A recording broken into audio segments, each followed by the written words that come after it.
breaking news on the president's attempt to deploy National Guard troops to Portland, Oregon. America, we just witnessed a massive victory for law and order that's going to make liberal heads explode across the country. The Ninth Circuit Court of Appeals, one of the most liberal courts in America, just ruled that President Trump can deploy National Guard troops to protect ICE facilities in Portland. But here's the kicker. Oregon Governor Tina Kotek is having a complete meltdown, claiming this decision erodes our core constitutional principles, while her own police chief admits Portland cops aren't doing their job. Meanwhile, federal agents are literally getting attacked by protesters while trying to enforce immigration law.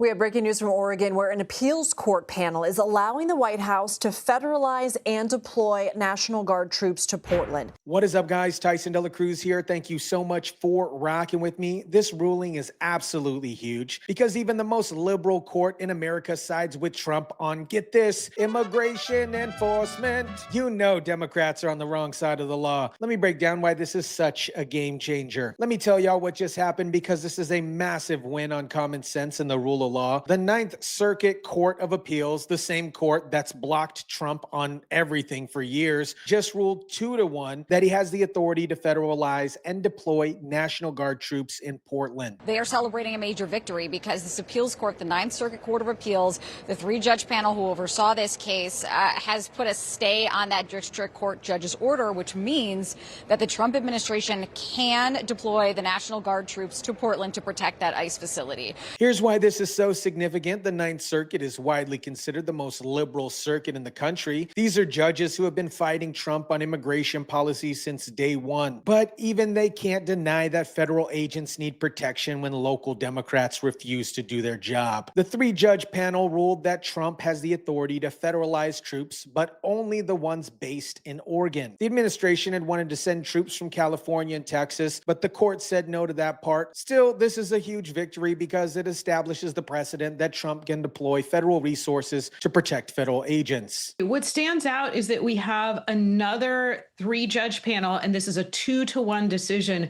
When we look at this question, does the president have the power to federalize the National Guard over the wishes of a state governor? The answer, generally speaking, is we defer to the president's decisions and judgment in this area. Legal analyst Jessica Levinson pointed out something very crucial. We now have a pattern of circuit court judges saying that when it comes to federalizing the National Guard, they defer to the president's decision and judgment. This isn't just about Portland. This sets the stage for similar rulings across the country. Now let's talk about our good friend, the Oregon governor, Tina Kotek's absolutely unhinged response to this ruling, because her press conference was a masterclass in liberal delusion and denial. Well, it's just not true. Portland police have not been absent. They have been present. They are on the ground on a daily basis, monitoring the situation. Also, the Oregon State Police has been providing mutual aid on site as well, and they were there on Saturday, for example. Tina Kotek had the audacity to claim that Portland police have been present and monitoring the situation daily. But here's the problem, Tina. The court ruling specifically cited Chief Bob Day, saying that Portland Police Bureau is not getting involved. So either Kotek is lying or she doesn't know what her own police chief is doing. What I would point folks to is the dissenting opinion in the 2-1 decision, when a judge is so forcefully saying that the decision of her peers is, quote, would erode our core constitutional principles.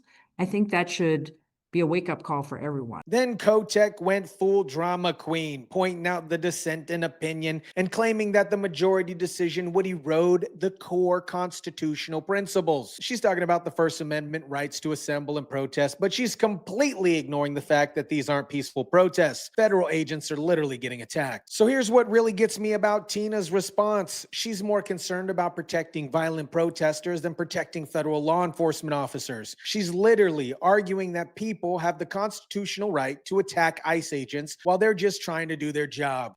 What I will say is the federal agents on the ground are essentially instigating conflict with folks who are lawfully protesting.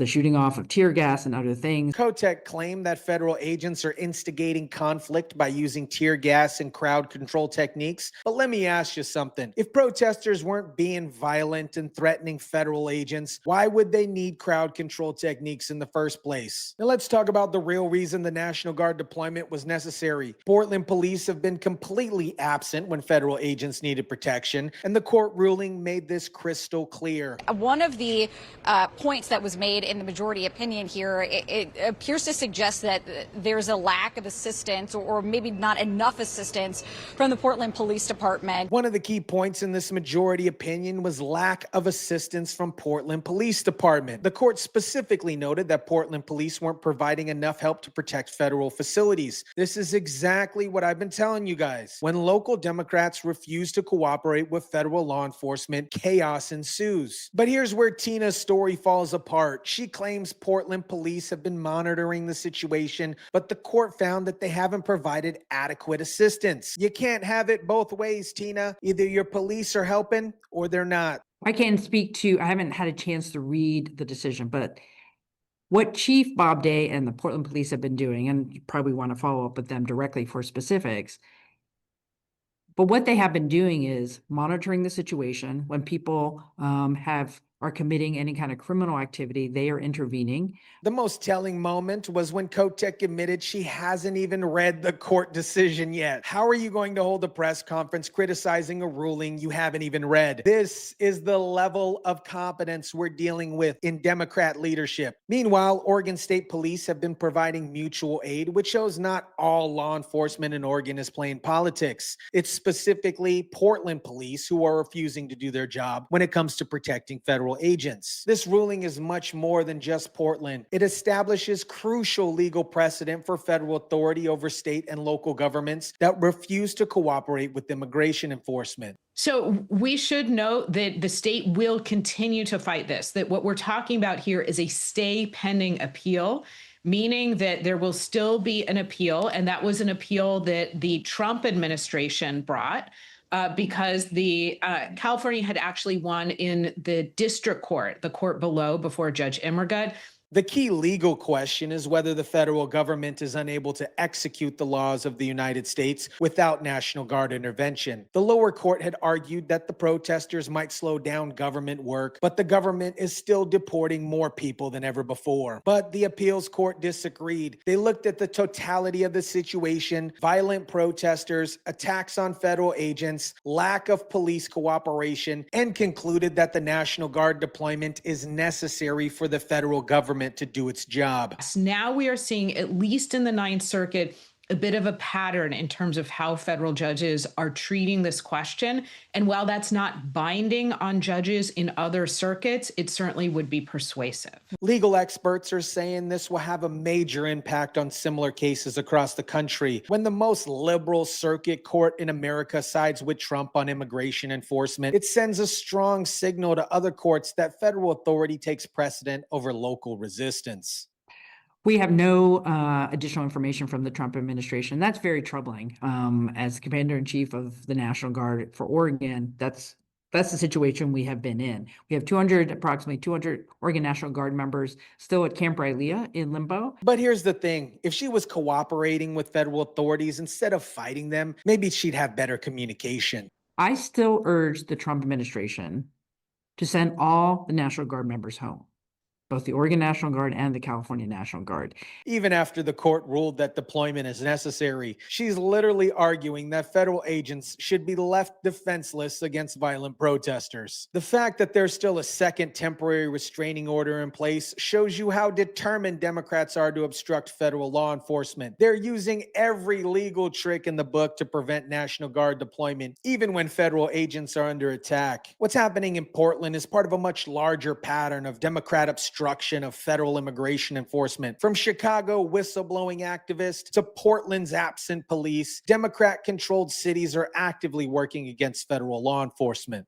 But according to the organizers, 7 million people took to the streets Saturday to protest in what organizers describe as President Trump's, quote, authoritarian agenda. This ruling escalates President Trump's conflict with Democratic governors over using the military on U.S. soil, but it also shows that the courts are recognizing the necessity of federal intervention when local government fails. The judges in this case wrote a 36-page opinion arguing that the majority decision attacks state sovereignty and the First Amendment rights. But what about the rights of the federal agents to do their job without being attacked? What about the sovereignty of federal immigration law? The bottom line is this: when local Democrats refuse to maintain law and order, federal intervention becomes necessary. The Ninth Circuit recognized this reality, even if Democrat politicians refuse to accept it. America, this Ninth Circuit ruling is a massive victory for law and order and federal authority. When even the most liberal court in the country sides with Trump on immigration enforcement, you know you're winning the legal battle. Governor Tina Kotek can cry about constitutional principles all she wants, but the Constitution also gives the federal government authority to enforce immigration law. And when local governments refuse to cooperate, federal intervention is not only legal, but it is necessary. The 200 National Guard troops sitting in limbo are ready to do their job protecting federal agents. The only thing stopping them is Democrat obstruction and legal games. But this ruling changes everything. It establishes that Trump has the authority to deploy National Guard troops when local law enforcement fails to protect federal agents. And it sends a message to other Democrat-controlled cities that federal law enforcement is not optional. Portland's days of allowing violent protesters to attack federal agents with impunity is over. The adults are back in charge, and the rule of law is being restored. Let me know what you think about this. Drop it down in the comments section down below. Smash the like button if you kindly would. Share, subscribe, and as always, guys, I'll catch you on the next one.